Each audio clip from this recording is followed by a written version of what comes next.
Hey everyone, Taylor and Tamaya here. Welcome back to Tim and Tay's Tech Tuesdays. Today we're sitting in the 2023 Chrysler Pacifica Touring and we're going to show you how to work the vacuum. Okay, first you're going to need is a bag of accessories. So you definitely might want some scissors. And then in that bag you get 2 different hoses and then 2 hose attachment.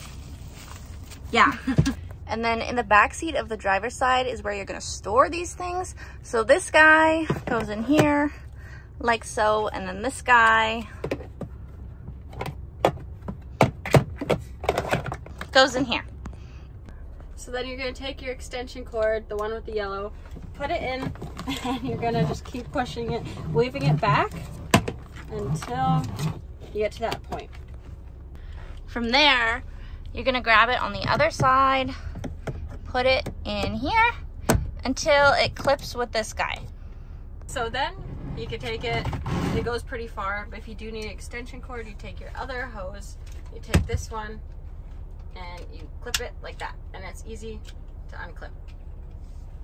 From there, to turn it on, you just press this power button, take it out. Voila!